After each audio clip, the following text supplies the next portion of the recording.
প্রিয় উপস্থিতি, এজন্য আমাদের দুনিয়াবী জীবনের এই সামান্যটুকু সময়কে কাজে লাগানোর জন্য চেষ্টা করা, আর যদি সম্ভব হয় অন্ততপক্ষে একটা সন্তানকে দ্বীনের রাস্তায় দেওয়ার চিন্তা ভাবনা করা। প্রিয় উপস্থিতি, যদি কোনো ব্যক্তি তার কোনো একটা সন্তানকে দ্বীনের রাস্তায় দেয় এবং ওই সন্তান হাফেজ কোরআন হয় কিংবা আলেম হয় এবং হওয়ার পরে ওই অনুযায়ী আমল করতে পারে, তো শুধুমাত্র সে জান্নাতের মধ্যে যাবে এমনটা না, কিতাবের মধ্যে আসছে, বরং সে তার পরিবারের প্রত্যেকটা সদস্যকে তাদের মধ্যে থেকে যদি কেউ তার কোনো অন্যায়ের কারণে, কোনো নফরমানির কারণে, কোনো মন্দ কাজের কারণে ভালোর চাইতে মন্দের পরিমাণ বেশি হয় এবং জাহান্নামী হয়, তো ওই সন্তান তার পরিবারের এরকম একাধিক ব্যক্তিকে জান্নাতের মধ্যে নিয়ে যাবে। প্রিয় উপস্থিতি, বিশ্বনবী মুহাম্মদুর রাসূলুল্লাহ সাল্লাল্লাহু আলাইহি ওয়াসাল্লামের স্ত্রীদের মধ্য থেকে অন্যতম একজন স্ত্রীর হলেন আম্মাজান হযরত আয়েশা সিদ্দিকা রাদিয়াল্লাহু তাআলা আনহা। তো রাসূল সাল্লাল্লাহু আলাইহি ওয়াসাল্লাম দেখেন তলবে ইলমকে, ছাত্রদেরকে, দ্বীনি সন্তানকে হাফেজ কোরআন বানাইলে কি লাভ এবং সন্তানকে আলেম বানাইতে পারলে কি লাভ, তার একটা মিসাল এটা। তো রাসূল সাল্লাল্লাহু আলাইহি ওয়াসাল্লাম তেনার স্ত্রী আম্মাজান আয়েশা সিদ্দিকা রাদিয়াল্লাহু তাআলা আনহাকে নিয়ে কোনো একদিন খেজুরের পাতার ছাউনি দেওয়া ঘরের মধ্যে শুয়ে আছেন। তো শুয়ে থাকা অবস্থায় আম্মাজান আয়েশা সিদ্দিকা রাদিয়াল্লাহু তাআলা আনহা এবং নবী মুহাম্মদুর রাসূলুল্লাহ সাল্লাল্লাহু আলাইহি ওয়াসাল্লাম ওই যে খেজুরের পাতার ছাউনি দিয়া ঘর আছে, ওই খেজুরের পাতার ঘরের ফাঁকা জায়গা দিয়ে আসমানের দিকে তাকাইলেন, আকাশের দিকে তাকাইলেন, আর আকাশের মধ্যে তাকানোর পরে দেখলেন যে অগণিত তারকাবাজি মিটমিট করে হাঁটছিল। আল্লাহ রাসূল সাল্লাল্লাহু আলাইহি ওয়াসাল্লাম তখন আম্মাজান আয়েশা সিদ্দিকা রাদিয়াল্লাহু তাআলা আনহাকে জিজ্ঞেস করলেন, ওগো আয়েশা, বলো তো দেখি আকাশের মধ্যে কি দেখা যাচ্ছে?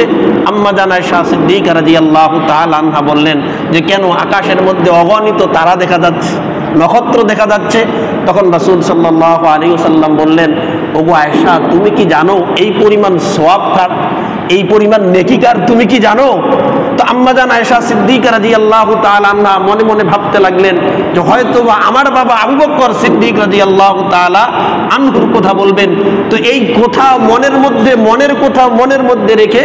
রাসূল সাল্লাল্লাহু আলাইহি ওয়াসাল্লামকে জিজ্ঞেস করলেন যে কেন, এই পরিমাণ সওয়াব কার? তখন রাসূল সাল্লাল্লাহু আলাইহি ওয়াসাল্লাম বললেন যে এই পরিমাণ সওয়াব হইল আমার উমরের। তো যখন এই কথা বলেছেন আম্মাজান আয়েশা সিদ্দিকা রাদিয়াল্লাহু তাআলা আনহা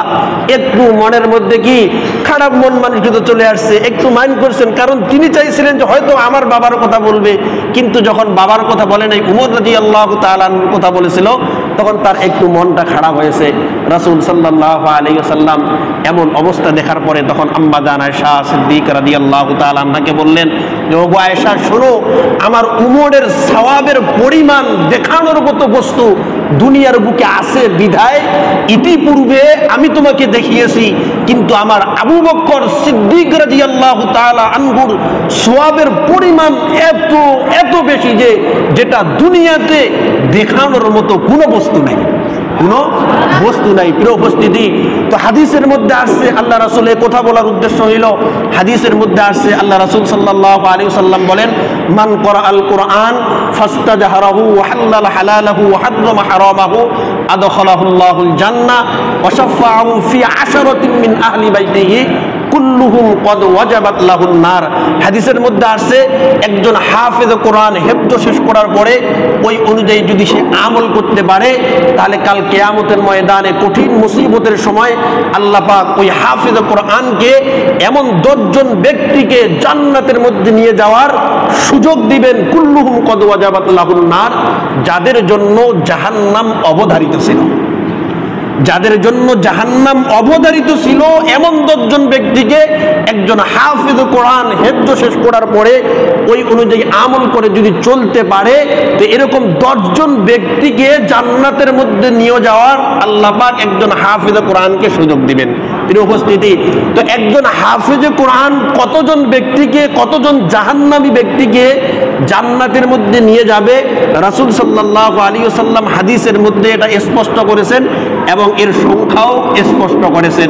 কিন্তু একজন আলেম ইলম অর্জন করার পরে, আলেম হওয়ার পরে, ইলম অর্জন করার পরে ওই অনুযায়ী যদি আমল করে চলতে পারে, তো একজন আলেম কি পরিমাণ জাহান্নামী ব্যক্তিদেরকে জান্নাতের মধ্যে নিয়ে যাবেন তার কোনো সংখ্যায় উল্লেখ করা হয়নি। যেমনি ভাবে রাসূল সাল্লাল্লাহু আলাইহি ওয়াসাল্লাম বলেছিলেন যে আমার আবু বকরের সওয়াব এত বেশি যেটা সংখ্যায় উল্লেখ করার মতো না, ঠিক একই রকম ভাবে একজন আলেম ইলম অর্জন করার পরে ওই অনুযায়ী আমল করে যদি চলতে পারে, সে কি পরিমাণ জাহান্নামী ব্যক্তিদেরকে জান্নাতের মধ্যে নিয়ে যাবেন, আল্লাহ পাক তাকে কি পরিমাণ ব্যক্তিকে জান্নাতের মধ্যে নিয়ে যাওয়ার সুযোগ দিবেন, সেটা ভাষায় সংখ্যায় উল্লেখ করার মতো না। প্রিয় উপস্থিতি, তো বলতেছিলাম যে আমাদের দুনিয়াবী জীবনের সময়টা খুবই সামান্য, কিন্তু সময়টা অনেক দামি। আমাদের দুনিয়াবী জীবনটা খুবই কি সামান্য, কিন্তু সময়টা অনেক দামি। আমরা যদি আমাদের দুনিয়াবী জীবনের সময়টাকে কাজে লাগাইতে পারি, লাগানোর জন্য চেষ্টা করতে পারি, তো এর বিনিময় আল্লাহ পাক আমাকে আপনাকে যা দিবেন তা ধারণারও বাহির। এজন্য নিজের জীবনের সময়টাকে কাজে লাগানোর জন্য চেষ্টা করা, আর যদি সম্ভব হয় অন্ততপক্ষে একটা সন্তানকে দ্বীনের লাইনে দেওয়া,